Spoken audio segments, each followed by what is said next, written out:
Bonjour à tous, bienvenue pour cette quatrième journée de ce voyage du pape Benoît XVI au Royaume-Uni. Nous avons quitté Londres, le pape ce matin a parcouru les 170 km qui séparent Londres de la ville de Birmingham et on retrouve tout de suite Philippine de Saint-Pierre qui est au cœur de la foule nombreuse rassemblée ce matin pour cette messe où le Saint-Père va exceptionnellement lui-même procéder à une célébration de béatification, celle du cardinal Newman. Et Philippine, sur les images qu'on vient de voir, on voit une foule nombreuse qui est là, présente ce matin. Oui, Thomas, bonjour à tous. On n'a pas encore d'estimation exacte de cette foule. Ce qui est sûr, c'est que l'espace prévu pour accueillir les fidèles est intégralement rempli pour autant que nous puissions le voir, car on ne voit pas le bout de cette foule. Les organisateurs attendaient en tout cas autour de 70 000 personnes ce matin. Ce sont, comme on a vu à Londres ou en Écosse, ce sont des familles particulièrement qui sont là, les chrétiens des paroisses qui sont venus. Il y a toute la population, il y a des cars qui sont venus de toutes les paroisses d'Angleterre. Les pèlerins sont arrivés depuis 3 heures du matin ici dans ce champ et on voit effectivement des familles avec leurs enfants, même très petits, des personnes âgées et beaucoup de jeunes aussi dans cette assistance. Une population très variée, une population très bigarrée aussi, notamment parce que dans cette région des West Midlands et en particulier à Birmingham, la population est très composite. Il y a de très fortes minorités polonaises, mais aussi venues des Caraïbes ou encore indo-pakistanaises. Et c'est très visible quand on regarde cette assistance. Birmingham est la deuxième ville d'Angleterre. On est dans un changement total par rapport à Hyde Park hier soir. C'est une population différente, vous venez me le dire, mais c'est le cardinal Newman. On est passé d'hier soir à cette vigile impressionnante, ce temps de silence, de prière devant le Saint-Sacrement. Et puis ce matin, on est dans une célébration festive, mais très recueillie. Et les fidèles sont arrivés depuis longtemps, je crois, cette nuit. Oui, je vous dis, depuis 3 heures du matin, les cars sont arrivés ici les uns après les autres. Il y en a plusieurs centaines sur le parking à quelques centaines de mètres d'ici. Et les pèlerins ont affronté courageusement une atmosphère extrêmement humide, caractéristique de cette région. Ils sont dans un champ passablement détrempé. Ils se sont arrangés comme ils ont pu, se prêtant des couvertures pour pouvoir s'asseoir par terre à tour de rôle. Mais ce qui est très impressionnant, c'est que tout cela se fait dans un grand recueillement et dans une grande tranquillité. C'est une fête d'avoir le pape au milieu d'eux, c'est une fête d'être rassemblés ici autour de la figure du cardinal Newman, élevé ce matin à la gloire des autels, mais c'est une fête de la foi, c'est une fête qui est d'abord intérieure et qui ne se manifeste pas de façon très extravertie. On l'a vu d'ailleurs pendant toutes ces journées. Vraiment un recueillement important, une dimension. Alors le cardinal Newman, cette célébration de béatification se fait dans l'église locale. La tradition et l'usage de l'église catholique veut que c'est dans le diocèse où est mort la personne que l'église locale demande à l'église universelle de déclarer bienheureux que cette célébration de béatification est célébrée. Et Philippine, c'est une première pour le pape Benoît XVI de présider une telle célébration. Ben oui, on s'en souvient parce que ça avait beaucoup marqué les esprits au tout début de son pontificat. Benoît XVI a annoncé que les béatifications seraient désormais célébrées par les églises locales. Il ne manque pas à chaque fois d'en dire un mot lors de l'audience générale ou de l'Angélus. Néanmoins, il ne procède pas lui-même aux béatifications, se réservant les canonisations qui, elle, eh bien, propose des saints à l'église universelle.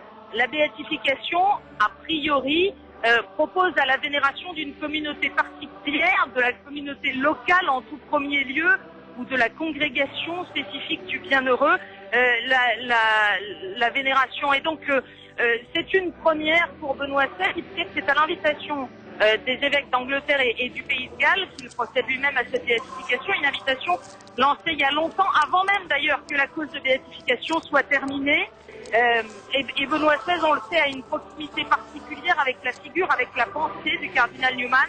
C'est sans doute la raison pour laquelle il a accepté de déroger ainsi au principe qu'il a lui-même fixé. On peut noter que parmi les diacres qui seront au service de l'autel, il y a notamment l'un d'eux qui est un diacre qui a été guéri d'une façon miraculeuse, telle que l'a reconnu l'Église, et qui a été notamment important dans le processus de béatification du cardinal Newman. Oui, vous savez que pour terminer un procès, une étude d'un cas de béatification, il faut la reconnaissance d'un miracle attribué à l'intercession du futur bienheureux. Et le cas qui a été retenu pour la béatification du cardinal Newman est celui de Monsieur Sullivan. C'est un diacre âgé aujourd'hui de 71 ans. Vous le verrez tout à l'heure parce que il est ici et c'est lui qui proclamera l'évangile. Voilà, c'est un diacre américain de l'archidiocèse de Boston dans le Massachusetts.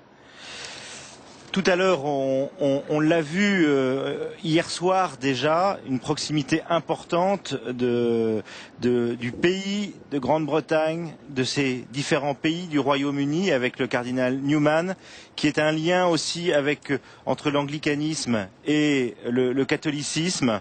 C'est aujourd'hui un signe aussi pour l'Église universelle, et quand je parle de l'Église universelle, c'est non seulement l'Église catholique universelle, mais c'est aussi la grande Église.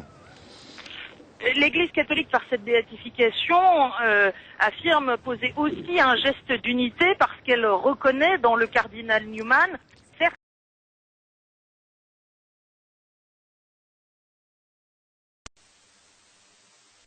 au sein de cette Église d'abord, et c'est d'ailleurs la raison pour laquelle Sa Grâce Rowan Williams, le primat anglican, avait lui-même invité Benoît XVI à placer l'ensemble de son voyage sous le signe du cardinal Newman, parce que c'est une figure qui compte aussi dans l'anglicanisme, même si l'évolution de sa pensée en a fait un personnage contesté, ou en tout cas dont la pensée, dont les écrits font débat. Mais c'est une personnalité reconnue, c'est une personnalité dont les Anglais sont fiers à juste titre. On ne compte pas les statuts du cardinal Newman, qui n'est pas présenté comme cardinal la plupart du temps, mais comme John Henry Newman.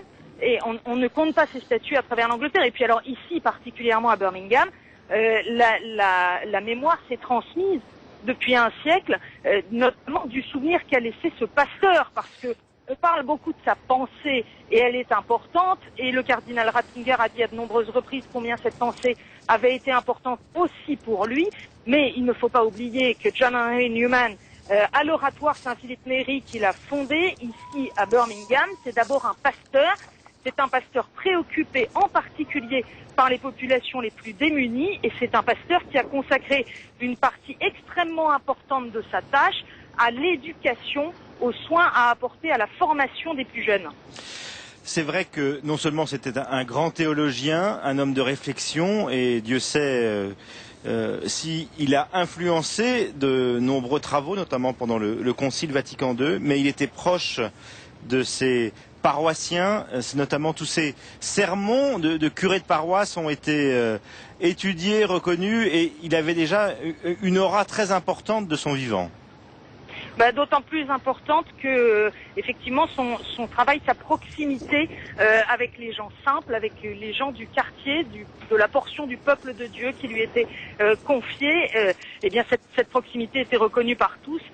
On peut se souvenir que si Newman a été l'objet de très violentes polémiques au moment d'abord du mouvement d'Oxford et puis ensuite de sa conversion au catholicisme, bien sûr, de très violentes polémiques en Angleterre, eh bien, à la fin de sa vie, à l'annonce de sa mort, il y avait des dizaines de milliers de personnes qui se sont massées au passage du cortège funèbre.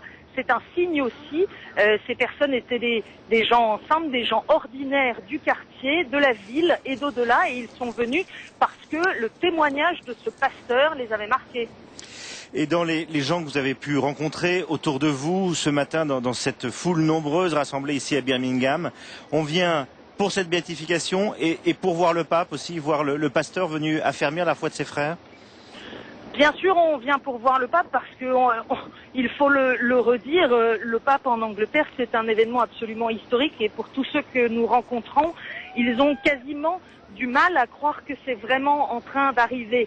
Ils ouvrent de grands yeux à chaque fois que nous leur posons la question en disant oui, mais le pape est en Angleterre, vous ne vous rendez pas compte de ce que c'est incroyable. Alors bien sûr, les gens sont venus voir le pape. Bien sûr, les gens sont venus parce que célébrer aujourd'hui la figure du cardinal Newman, qui fait partie de leur patrimoine spirituel, culturel et historique, c'est très important, c'est quelque chose qui les rassemble.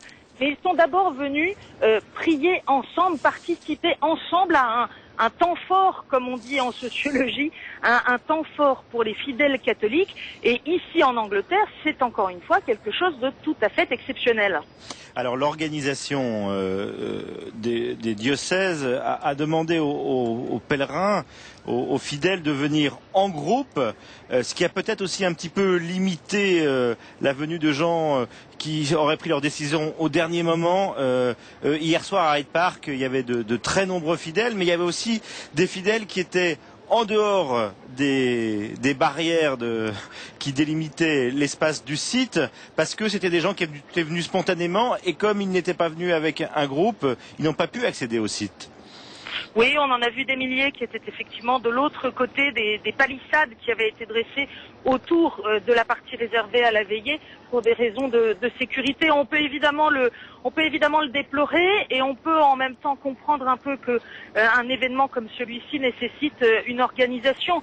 Je suis frappée tout de même par l'ambiguïté qu'il y a à en quelque sorte entretenir l'inquiétude. Je pense en particulier à l'annonce de ces arrestations il y a 72 heures qui se sont terminées par une relaxe ce matin des 5 présumés terroristes contre lesquels finalement manifestement il n'y avait pas d'informations sérieuses qu'ils étaient impliqués dans quoi que ce soit.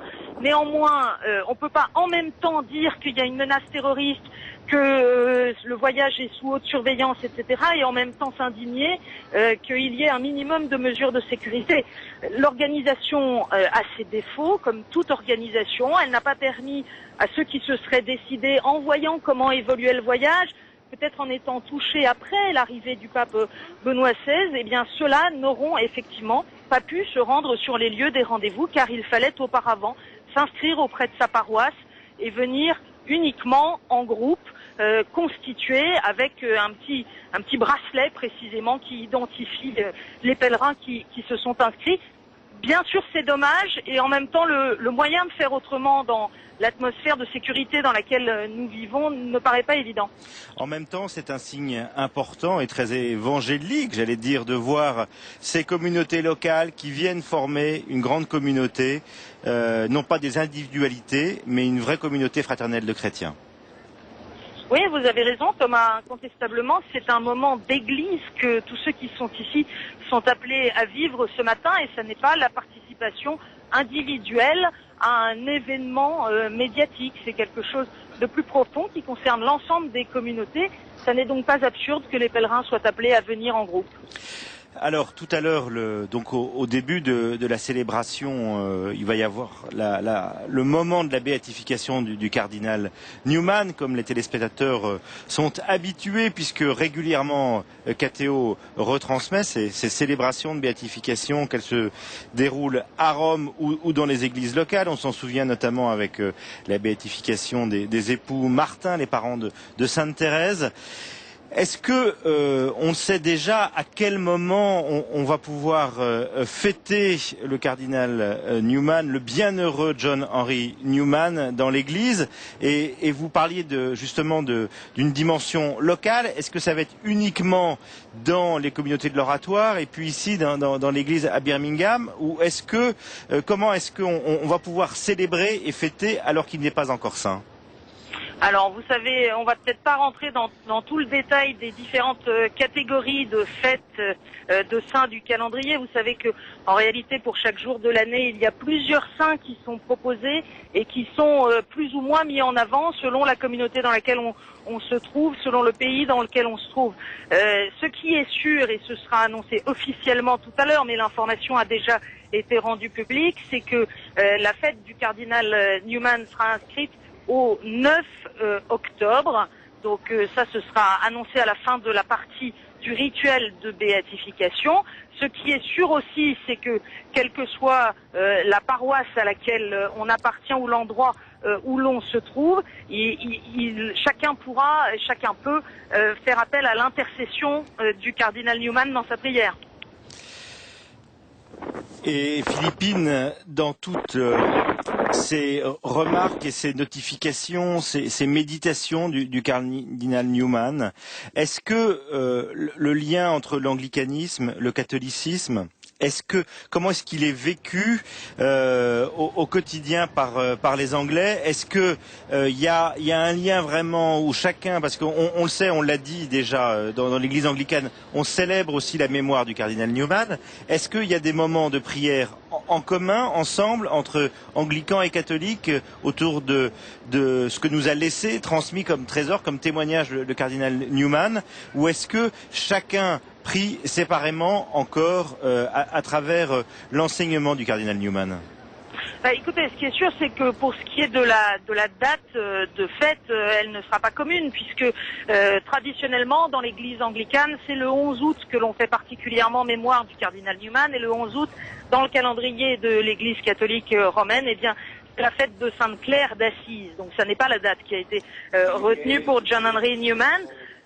Néanmoins, la figure de Newman est une figure d'unité, c'est un pont, c'est une figure qui permet de faire le lien entre une pensée anglicane et puis la théologie catholique. C'est une figure à partir de laquelle on peut travailler, réfléchir, prier ensemble. Mais le pape n'a pas caché, pas plus que quiconque ici depuis le début de ce voyage, que nous étions loin d'une situation de communion parfaite entre l'Église catholique et la communion anglicane. Mais on a vu des pas, des gestes qui ont marqué l'histoire des relations entre l'Église catholique et l'Église anglicane ces jours derniers. On a vu des signes. On a vu le pape, l'évêque de Rome prier à l'abbaye de Westminster avec le primat anglican. On a vu le primat anglican assister à la messe célébrée par le pape dans la cathédrale de Westminster, qui est un lieu très symbolique puisqu'elle figure la réinstallation officielle de l'Église catholique en Angleterre au XIXe siècle.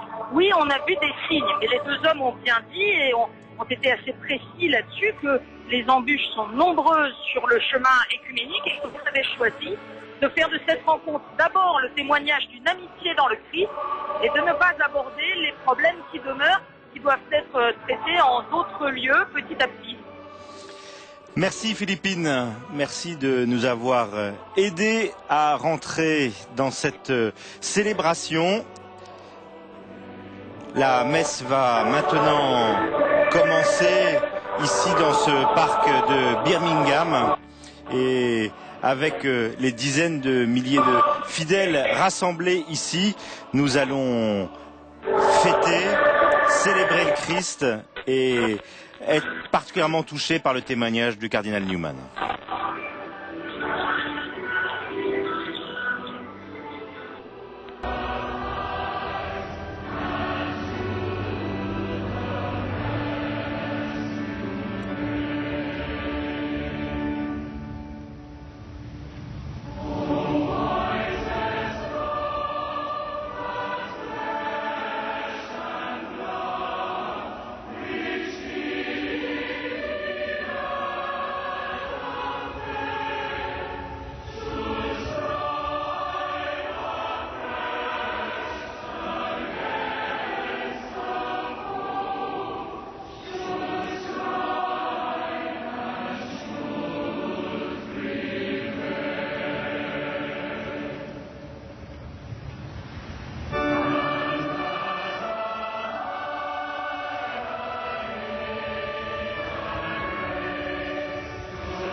La messe est présidée donc par le Saint-Père et en cette procession d'entrée, les fidèles ont chanté leur foi avec les paroles du cardinal Newman.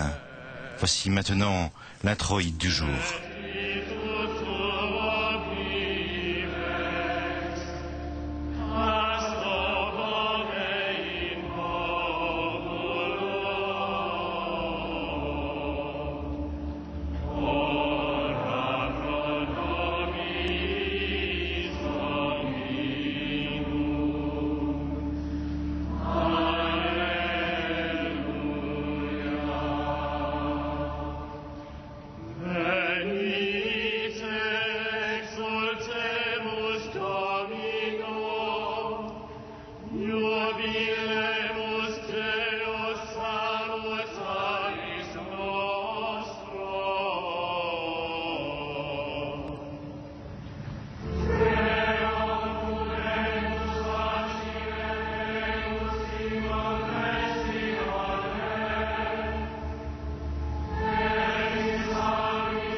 Au début de cette célébration, c'est l'évêque Bernard Longuet, qui est archevêque de Birmingham, qui va s'adresser au Saint-Père.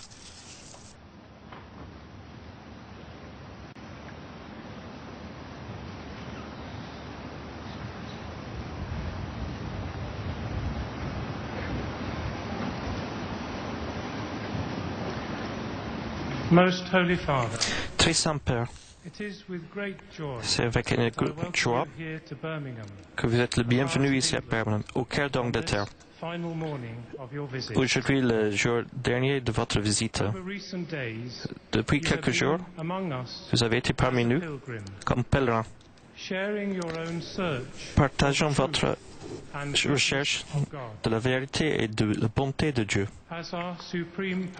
Comme notre pasteur suprême, vous nous avez plus proches de Jésus, d'être rafraîchis de la source de la Trinité. En suivant votre voyage apostolique, nous l'avons vu aller en avant et chercher de toucher les cœurs et les esprits de beaucoup. Par être parmi nous et en faisant, en nous sensibilisant à la présence de Christ, le bon pasteur. Comme le successeur de Pierre, tu nous as encouragés d'être plus près du clocher sur lequel l'Église est bâtie et de la reconnaître comme la vraie source d'eau vivante qui peut nous rafraîchir. Très Saint-Père, nous sommes unis avec vous en prière dans cette ville qui avait été choisie comme la maison du vénérable John Henry Muse. Nous sommes unis ici, près de l'endroit où son corps est et dans les collines, où il est venu souvent pour se restaurer et pour chercher la paix. Dans ces lieux, nous vous remercions de lui présenter à nous de nouveau comme une source de bonté et de vérité où on peut trouver le rafraîchissement et de la force pour notre propre pèlerinage de foi. Comme nous sommes venus ici pour célébrer sa béatification avec vous aujourd'hui, nous rendons grâce à Dieu pour tous ceux qui, donc le travail à France nous a apporté de bénédiction à Cardinal Newman, surtout ceux qui ont aidé son chemin de foi et pour le bienheureux Dominique, le prêtre qui a aidé et qui lui a donné les sacrements, le premier sacrement dans l'Église. Nous vous demandons, Saint-Père, de nous amener de nouveau, de nous amener dans la présence eucharistique du Seigneur, que nous aussi nous pouvons proclamer le vénérable John Henry Newman parmi les bienheureux.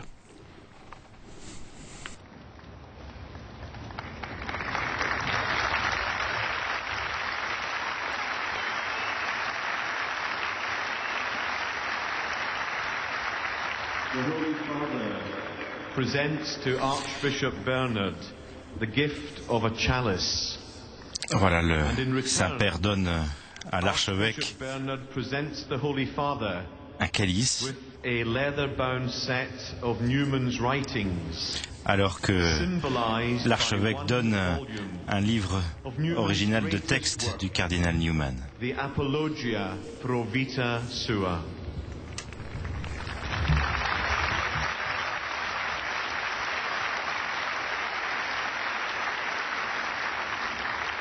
Dear fellow pilgrims,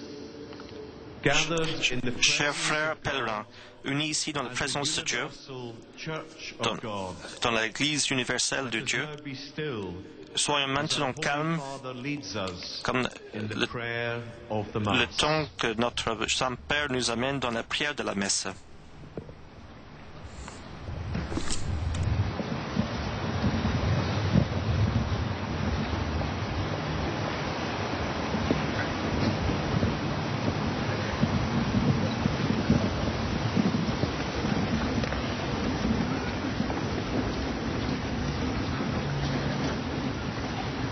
In the name of the Father, and of the Son, and Au nom of du the Père Holy Spirit, et du Fils, du peace be Saint-Esprit. with you.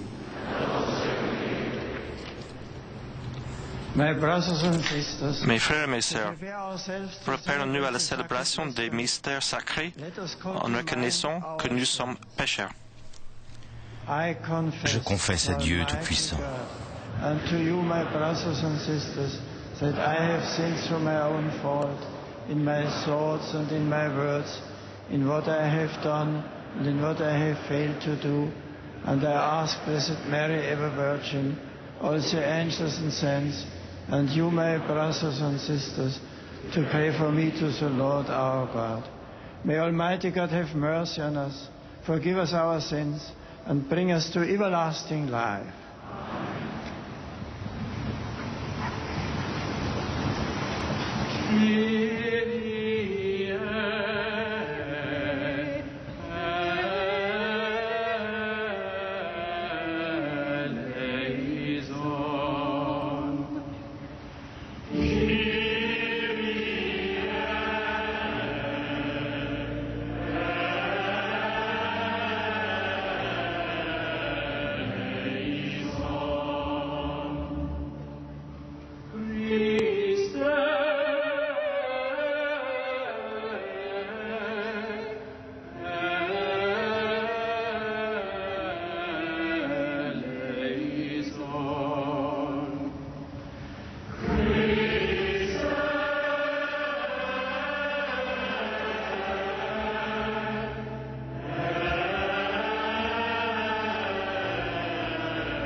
Après avoir reconnu nos fautes et nos péchés, et avant de chanter la gloire de Dieu, voilà maintenant le temps du rite de la béatification. Et l'archevêque de Birmingham, Monseigneur Bernard Longley, va maintenant demander au Saint-Père de béatifier. Très Saint-Père, l'archevêque de Birmingham demande humblement que le vénérable serviteur de Dieu, John Henry Newman, soit proclamé bienheureux. Et c'est le vice-postulateur de la cause des saints, de la sainteté du cardinal Newman, qui présente le cardinal Newman. John Henry Newman est né à Londres en 1800. Pendant plus de 20 ans, il a été pasteur anglican et universitaire à l'université d'Oxford. Comme prédicateur, théologien et chef du mouvement d'Oxford, il a été un personnage important de l'Église anglicane. Ses études sur l'Église des premiers siècles l'ont amené progressivement vers la pleine communion avec l'Église catholique. Avec ses compagnons, il s'est retiré pour une vie d'études et de prière au village de Littlemore, pas loin d'Oxford, où en 1845, le bienheureux Dominic Barberi, prêtre passionniste, l'a reçu dans l'Église catholique. En 1847, il était lui-même ordonné prêtre à Rome. Encouragé par le bienheureux pape Pie IX, il a plus tard fondé l'oratoire de Saint Philip Neri en Angleterre. Il était un écrivain prolifique sur une diversité de sujets, y compris l'évolution de la doctrine et de la foi et de la raison chrétienne, la vraie nature de la conscience et l'éducation universitaire. En 1879, il a été nommé cardinal par le pape Léon XIII. Reconnu pour son humilité, sa vie de prière, son plus grand soin des âmes et sa contribution à la vie intellectuelle de l'Église, il est mort à l'oratoire de Birmingham qu'il avait fondé. Il est mort le 11 août 1890.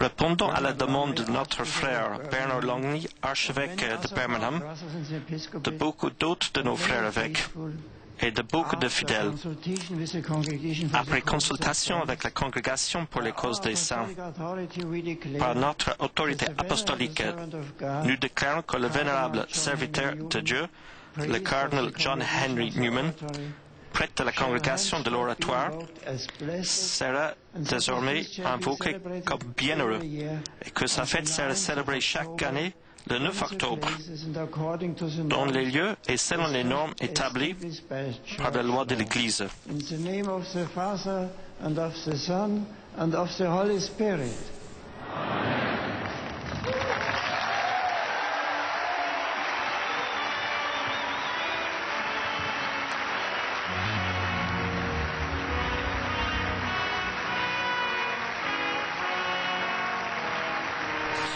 Et alors que la figure du cardinal Newman est maintenant, comme le veut la tradition lors des célébrations de béatification, donnée à la figure du peuple, les fidèles chantent encore une fois de plus avec les mots du cardinal Newman. Louange à toi, Saint, dans les hauteurs et dans les profondeurs, louange à toi.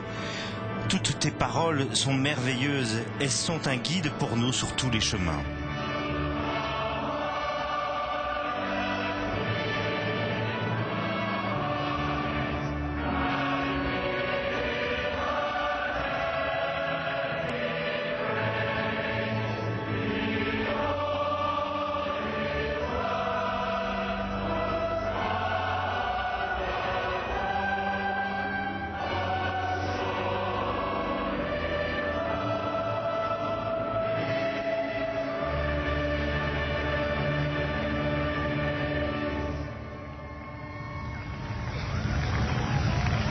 Most Holy Father, Très Saint-Père, Ordinary of Birmingham, moi, l'ordinaire de Birmingham, thanks to your holiness, je remercie votre santé de tout cœur proclaimed blessed, pour avoir aujourd'hui proclamé bienheureux le vénérable serviteur de Dieu John Henry Newman. Et comme le veut aussi la tradition lors de ces rituels de célébration, l'archevêque, le postulateur, le vice-postulateur, c'est-à-dire les personnes qui se sont occupées tant au plan diocésain qu'au plan romain, à la congrégation pour la cause des saints, viennent recevoir un geste de paix du Saint-Père. Pendant de nombreuses années, ils ont étudié la figure du cardinal Newman et ils l'ont présenté à l'Église qui reconnaît aujourd'hui les vertus héroïques de foi du cardinal Newman pour le déclarer bienheureux.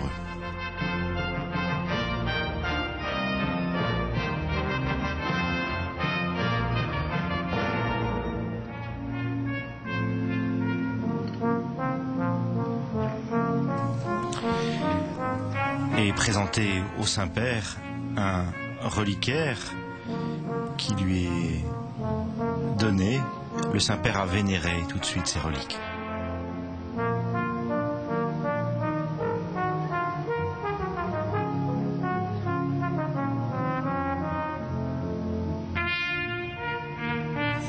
Et vous avez pu remarquer que ce reliquaire était présenté par le diacre américain qui fut guéri par l'intercession du bienheureux cardinal Newman.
Et après avoir vécu ce temps de béatification, nous allons chanter le gloire à Dieu.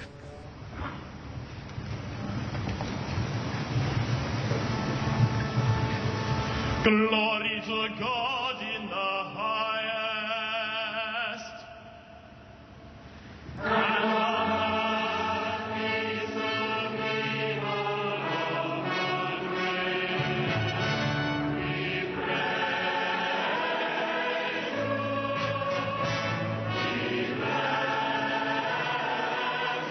We adore you.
Let us pray.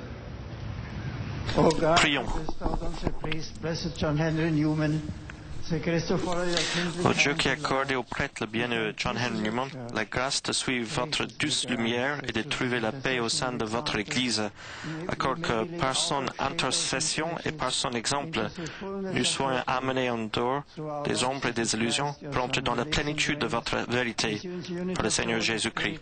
one God forever and ever.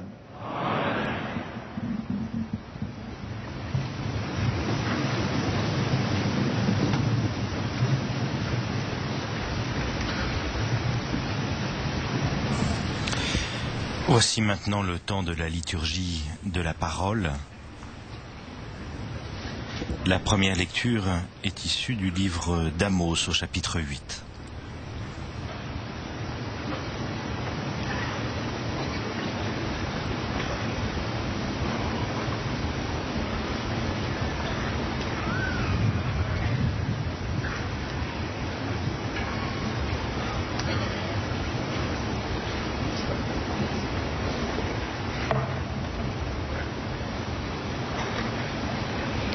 A reading from the prophet Amos. Listen to this, Écoutez ceci, you who trample on vous the qui needy écrasez le pauvre and pour try to anéantir suppress les the humbles du poor pays. people of the country. You who say, Car vous dites, when will new quand moon donc be la over? fête de la nouvelle lune sera-t-elle passée? pour que nous puissions vendre notre blé? Quand donc le sabbat sera-t-il fini pour que nous puissions écouler notre froment? Nous allons diminuer les mesures, augmenter les prix et fausser les balances. Nous pourrons acheter le malheureux pour un peu d'argent, le pauvre pour une paire de sandales. Nous vendrons jusqu'aux déchets du froment. Le Seigneur le jure par la fierté d'Israël. Non, jamais je n'oublierai aucun de leurs méfaits.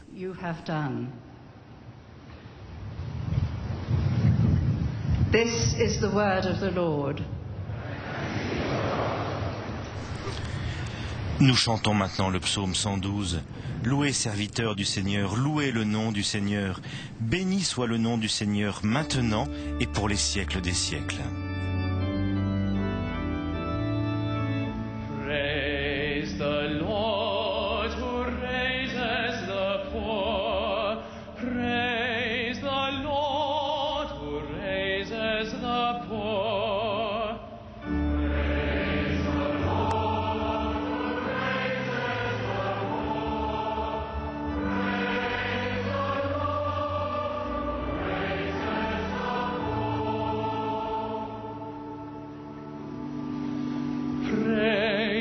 Servants of the Lord, praise the name of the Lord. May the name of the Lord be blessed both now and forevermore.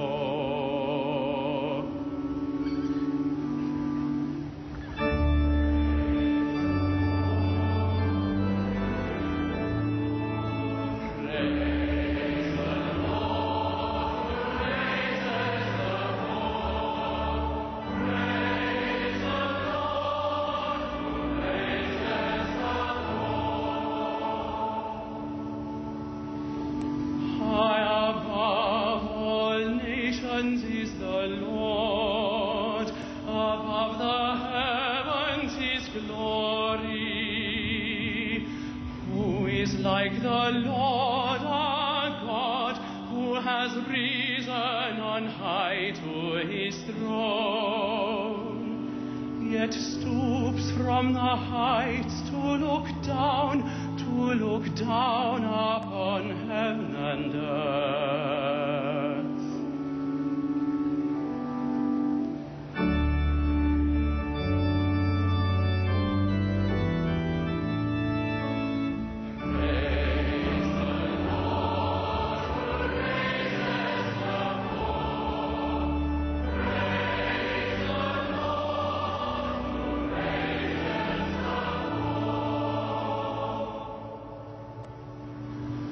From the dust He lifts up the lowly.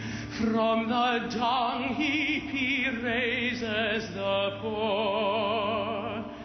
To set Him in the company of princes, yes, with the princes of His people.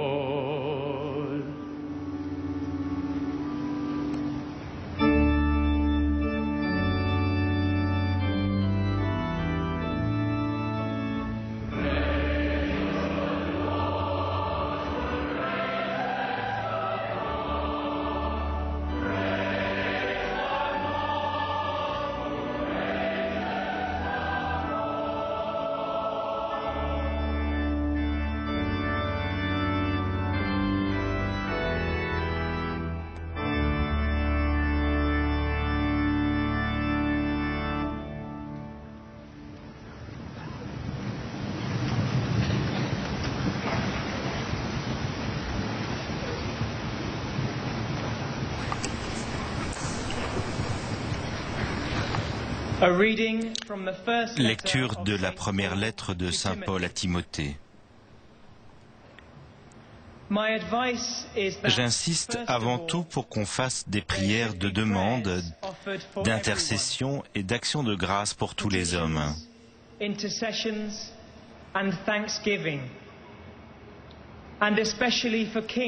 Des prières aussi pour les chefs d'État et tous ceux qui ont des responsabilités, afin que nous puissions mener notre vie dans le calme et la sécurité en hommes religieux et sérieux. Voilà une vraie prière que Dieu, notre Sauveur, peut accepter, car il veut que tous les hommes soient sauvés et arrivent à connaître pleinement la vérité. En effet, il n'y a qu'un seul Dieu. Il n'y a qu'un seul médiateur entre Dieu et les hommes, un homme, le Christ Jésus, qui s'est donné lui-même en rançon pour tous les hommes. Who sacrificed himself as a ransom for them all. Au temps fixé, il a rendu ce témoignage pour lequel j'ai reçu la charge de messager et d'apôtre. Je le dis en toute vérité, moi qui enseigne aux nations païennes la foi et la vérité. Of the faith and the truth to the pagans. Je voudrais donc qu'en tout lieu, les hommes prient en levant les mains vers le ciel, saintement, sans colère ni mauvaise intention. This is the word of the Lord.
Cette lecture de l'Évangile va être proclamée par ce diacre américain qui a été guéri miraculeusement par l'intercession de celui qui est aujourd'hui bienheureux, le cardinal Newman. Nous allons entendre la proclamation de l'Évangile de Jésus-Christ selon saint Luc.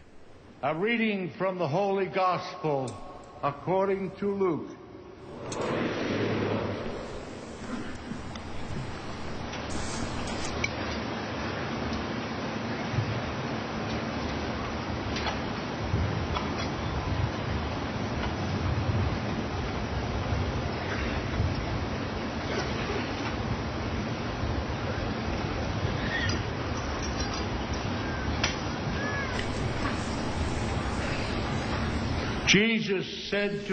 En ces temps-là, Jésus disait à ses disciples, un homme riche avait un gérant qui lui fut dénoncé parce qu'il gaspillait ses biens.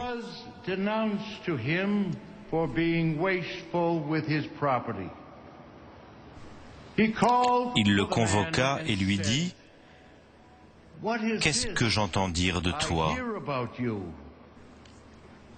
Rends-moi les comptes de ta gestion, car désormais tu ne pourras plus gérer mes affaires. »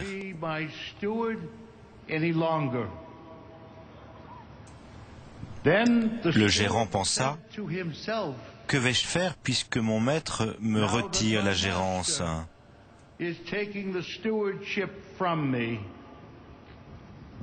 Travailler la terre, je n'ai pas la force.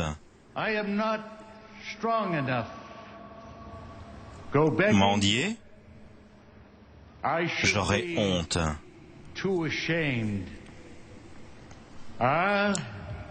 Je sais ce que je vais faire.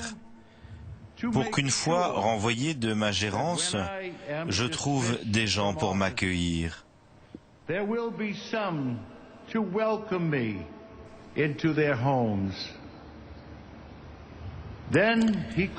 Il fit alors venir un par un ceux qui avaient des dettes envers son maître. Il demanda au premier, « Combien dois-tu à mon maître » 100 barils d'huile. Le gérant lui dit, « Voici ton reçu. Vite, assieds-toi et écris 50. »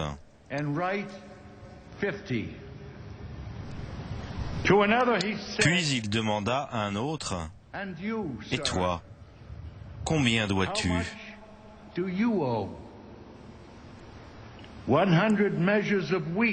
100 sacs de blé, dit-il.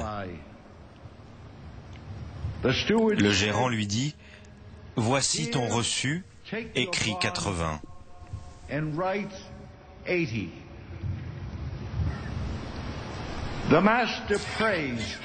Ce gérant trompeur, le maître fit son éloge. Effectivement, il s'était montré habile, car les fils de ce monde sont plus habiles entre eux que les fils de la lumière. In dealing with their own kind than are the children of light. And so, eh bien moi, je vous le dis, I tell you this, use money faites-vous des amis avec l'argent trompeur, afin que le jour où il ne sera plus là, ses amis vous accueillent dans les demeures éternelles. It failed you. They will welcome you into the tents of eternity. The man Celui qui est digne de confiance dans une toute petite affaire est digne de confiance aussi dans une grande. Celui qui est trompeur dans une petite affaire est trompeur aussi dans une grande.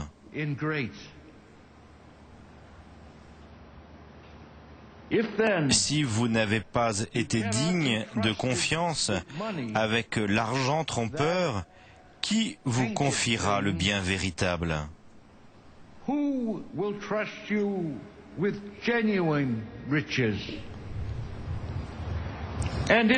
Et si vous n'avez pas été digne de confiance pour des biens étrangers, le vôtre, qui vous le donnera?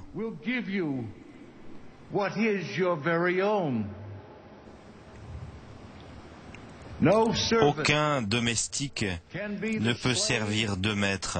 Ou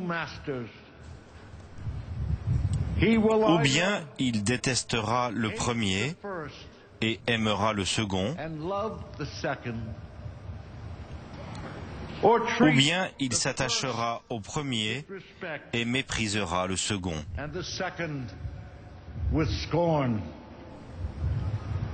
Vous ne pouvez pas servir à la fois Dieu et l'argent. This is the gospel of the Lord.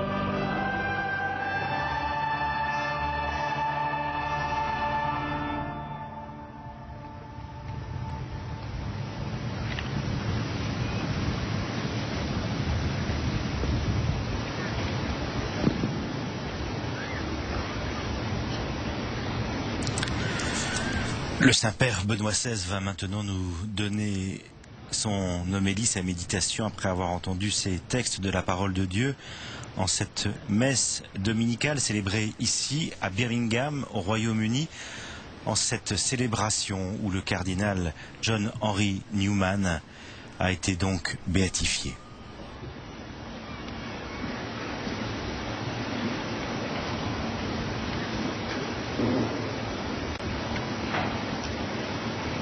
Dear brothers and sisters in Christ.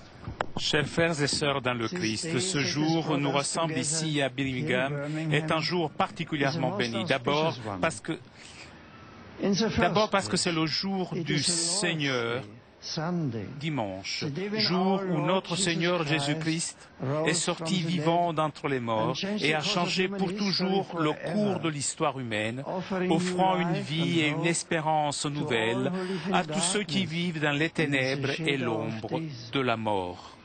C'est pourquoi les chrétiens dans le monde entier se réunissent ce jour-là pour rendre gloire à Dieu et le remercier de toutes les merveilles qu'il a accomplies pour nous. Ce dimanche-ci évoque en outre un moment significatif de la vie de la nation britannique, car c'est le jour choisi pour commémorer le 70e anniversaire de la bataille d'Angleterre.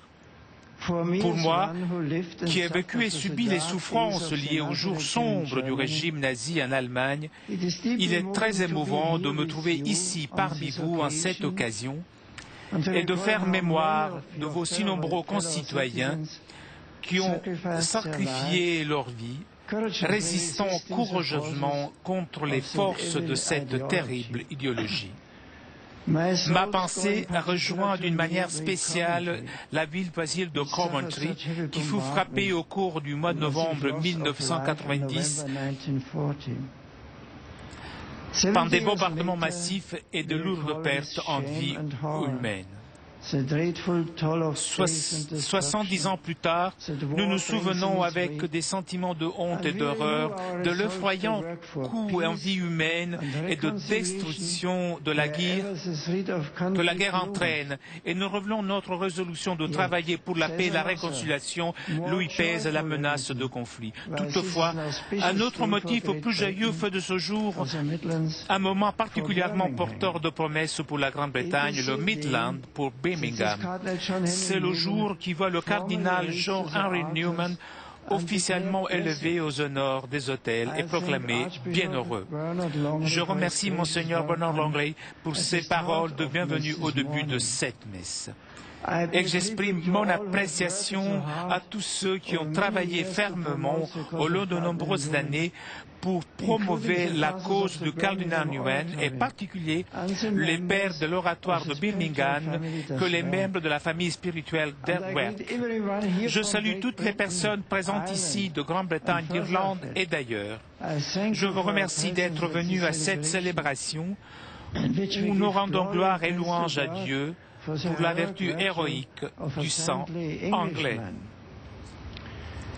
L'Angleterre a une longue tradition de saints martyrs dont le témoignage courageux a soutenu et inspiré la communauté catholique durant des siècles ici. Mais il est également juste et bon de reconnaître aujourd'hui la sainteté d'un confesseur, un fils de cette nation, qui, bien qu'il n'ait pas été appelé à répandre son sang pour le Seigneur, lui a cependant rendu un témoignage éloquent durant une longue vie consacrée au ministère sacerdotal, et spécialement un prêchant, un enseignant et un écrivain. Il mérite bien de prendre place dans une longue lignée de saints et d'érudits de cette île, Saint Bède, Saint Hilda, Saint Harold, le bienheureux Don Scott, pour n'en nommer que quelques-uns. Dans la personne du bienheureux John Henry, cette tradition d'élégante érudition, de profonde sagesse humaine et d'ardent amour du Seigneur a porté de fruits abondants, signe de la présence pleine de l'amour de l'Esprit Saint dans les profondeurs du cœur du peuple de Dieu, faisant mûrir d'abondants dons de sainteté. La devise de Cardinal Newman, Cor ad cor loquitur, le cœur par le cœur, nous donne une indication sur la manière dont il comprenait la vie chrétienne, un appel à la sainteté, expérimenté comme le désir profond du corps humain d'entrer dans une intime communion avec le cœur de Dieu. Il nous rappelle que la fidélité et la prière nous transforment progressivement à la ressemblance de Dieu.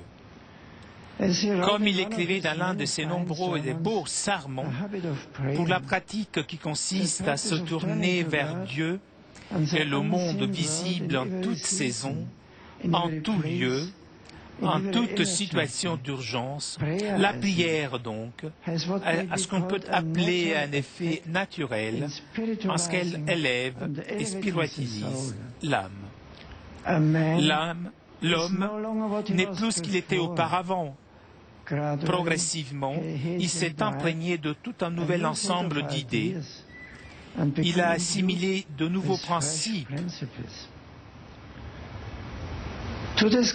L'évangile d'aujourd'hui nous enseigne que personne ne peut servir deux maîtres. Et l'enseignement du bienheureux John Henry sur la prière montre comment le fidèle chrétien est effectivement pris pour le service du seul véritable maître, le seul qui puisse prétendre recevoir une dévotion, sa condition à son service. Newman nous aide à comprendre ce que cela signifie dans notre vie quotidienne. Il nous dit que notre divin Maître a donné à chacun de nous une tâche spécifique à accomplir, un service précis demandé de manière unique à chaque personne individuellement. J'ai une mission, écrivait-il. Je suis un chanoine. Un lien entre des personnes. Il ne m'a pas créé pour rien. Je ferai le bien, j'exécuterai la tâche qui m'a confiée. Je serai un ange de paix. Je prêcherai la vérité et la place où je suis. Et si j'observe ses commandements et le sers à la place qui est la mienne, le service particulier auquel le bienheureux John Henry a été appelé consistait à appliquer son intelligence fine et sa plume féconde sur les nombreuses et urgentes questions du jour. Ses intuitions sur le rapport entre la foi et la raison, sur la place vitale de la religion révélée dans la société civilisée et sur la nécessité d'une approche et d'une éducation qui soit ample en ses fondements et ouverte à des larges perspectives, ne furent pas seulement d'une importance capitale pour l'Angleterre de l'époque victorienne, mais elles continuent à inspirer et à éclairer bien de personnes de par le monde. Je voudrais rendre un hommage particulier à sa conception de l'éducation, qui a eu une grande influence pour former l'éthos, force motrice qui soutient les écoles et les collèges catholiques d'aujourd'hui. Fermement opposé à toute approche réductrice ou utilitaire, il s'est efforcé de mettre en place un environnement éducationnel où l'exercice intellectuel, la discipline morale et l'engagement religieux pourraient progresser ensemble. Le projet de former une université catholique en Irlande lui donna la possibilité de développer ses idées à ce sujet, et l'ensemble des discours qu'il a publiés sur l'idée d'une université met en évidence un idéal dont ceux qui sont engagés dans la formation académique peuvent continuer à s'inspirer. En effet, quel meilleur objectif pourrait avoir des professeurs de religion que celui que le bienheureux John Henry a présenté dans son célèbre appel en faveur d'un laïcat intelligent et bien formé. Je désire un laïcat qui ne soit pas arrogant, ni âpre dans son langage, ni prompt à la dispute, mais des personnes qui connaissent leur religion, qui pénètrent en ses profondeurs, qui savent précisément où ils sont, qui savent ce qu'ils ont et ce qu'ils n'ont pas, qui connaissent si bien leur foi qu'ils peuvent en rendre compte, qui connaissent assez leur histoire pour pouvoir la défendre. En ce jour où l'auteur de ces lignes est élevé à l'honneur des autels, je prie pour que par son intercession et son exemple, tous ceux qui sont engagés dans l'enseignement et la catéchèse se sentent poussés par la conception qu'il a si clairement exposée devant nous à entreprendre de nouveaux efforts. S'il est bien compréhensible que l'héritage intellectuel de John Henry Newman était l'objet d'une large attention dans la visite littéraire qui illustre sa vie et son œuvre, je préfère en ce jour conclure par une brève réflexion sur sa vie de prêtre, de pasteur des âmes. La chaleur et l'humanité qui marquèrent son appréciation du ministère pastoral sont magnifiquement mises en évidence dans un autre de ses célèbres sermons. Si des anges avaient été vos prêtres, mes frères, ils n'auraient pas pu souffrir avec vous, avoir de la sympathie pour vous, éprouver de la compassion pour vous, sentir de la tendresse envers vous et se montrer indulgents avec vous, comme nous. Ils n'auraient pas pu être vos modèles et vos guides. Ils n'auraient pas vous amener à sortir de vous-même pour entrer dans la vie nouvelle, comme ils le peuvent ceux qui viennent au milieu de vous. Il a vécu au fond de cette vision profondément humaine du ministère sacerdotal, dans l'attention délicate avec laquelle il s'est dévoué au service du peuple de Birmingham au long des années qu'il a passées à l'oratoire fondé par lui, visitant les malades et les pauvres, réconfortant les affligés, s'occupant des prisonnières. Il n'est pas étonnant qu'à sa mort, des milliers de personnes s'alignaient dans les rues avoisinantes, tandis que son corps était transporté vers sa sépulture à moins d'1 kilomètre d'ici. 120 ans plus tard, de grandes foules se sont rassemblées à nouveau pour se réjouir de la reconnaissance solennelle de l'Église pour l'exceptionnelle sainteté de ce Père des âmes très aimé. Comment pourrions-nous mieux exprimer la joie de ce moment, sinon en nous tournant vers notre Père des cieux dans une vibrante action de grâce et en priant avec les paroles mêmes que le bienheureux John Henry a mis sur les lèvres du corps des anges dans le ciel. Loi soit le très saint dans les hauteurs et loué soit-il dans les profondeurs, très aimable en toutes ses paroles, infaillible en toutes ses voies. Amen.